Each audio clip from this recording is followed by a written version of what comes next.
honesty, the good memories, the difficult moments, and the lessons that come from both. Because relationships are not about perfection. They are about understanding, growth, communication, and learning how to love better every day. So wherever you're listening to us from, take a moment to relax and stay present with us. Today's discussion is real, relatable, and one that will definitely connect with many people. This is Relationship Realities, where truth meets love and every story matters. Let's get into it. Everybody be believer. Anytime that I pull up, I deliver. Anytime, any arena, I be caught on like Jesus. Before you start to criticize, come see that oh, come see that oh. I was cheating on me. I was cheating on me. I just want to see my people getting big out. I swear down, make embassy nothing and my people visa out. No be Taliban, no be a tie down. And they do not intend to permanently leave town. Stand with my feet down, me I be leader. So me and you now, different caliber. Taking my niggas around the world every day. Kilometer. Just like I'm deep down, then you could see, say they your body, no be because of me. Now psychology, say psychology, they affect everybody, not me. Relationship Realities is more than a program. It's a community built on honest conversation and shared experiences. Your voice is an important part of it. Connect with us on Facebook, X, WhatsApp, YouTube, TikTok at Ifako Radio, and on Instagram at Ifako_radio.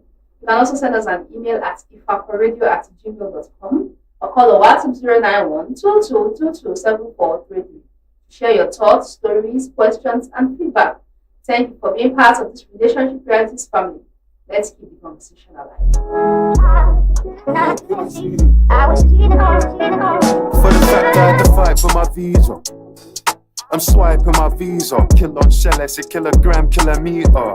My woman got incredible features. Me and the little burner, we fly to Ibiza. Make you know the nine in my visa. Bring a little girl, a little reefer. It's cheaper to keep her. She don't wanna stay, I for leave her. Not be everybody be believer. Hennessy, Casamigos, it's all in a car. Welcome back to Relationship Reality on Ifako Radio. Let's get into it. My husband was threatening to kill himself if I didn't give him 700,000 to repay a loan he took from a bank. I warned him before he collected the loan. The business he did with the money did not profit him because his friends drank everything and the money finished. They left him empty-handed, and some of them don't even pick his calls anymore. Every day he would use a rope to tie himself to the ceiling fan.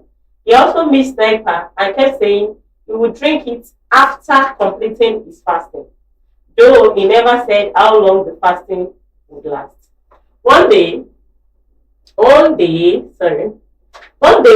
heard a truck approaching, he ran outside and tried to enter the truck's path. I held him and pleaded with him, promising that I would give him the money. People gathered and begged me to stop, assuring him that I would pay. The following day, I borrowed money from my friend and gave him 500k, leaving a balance of 200k.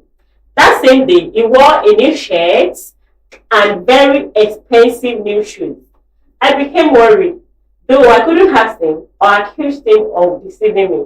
But deep down, I suspected the money came from the 500k I gave him. 2 days later, he didn't sleep at home. It was something he used to do when he was still running his bar. But after he became broke, he stopped. Then suddenly, he started again. I called his number many times, but he didn't pick up. My neighbor advised me to report to the police because maybe he had killed himself over the remaining 200 people. I reported it because everybody advised me to, so that nobody would blame me later. I couldn't sleep that night and kept calling his number. On the third day, I came back and asked. He came back and asked if the 200k balance was ready. He claimed that the bank arrested him, which was why he couldn't pick my calls because they seized his phone. I went back to my friend, explained everything to her. She told me to wait until the last person paid her before she could remove money from me. I also told my husband not to stay at home and advised him to go to his sister's place to hide. He agreed and left. I had to sell my small freezer, the one I used for selling pure water, because my friend said she could only lend me 100k.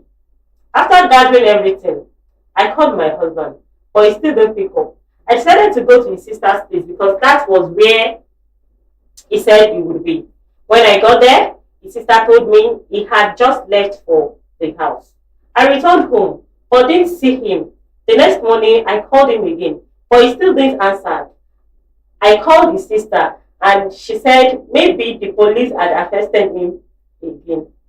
I went to the police station. He claimed he was taken to, but he wasn't there. His sister refused to follow me, saying she was busy and that I should go alone and update her later.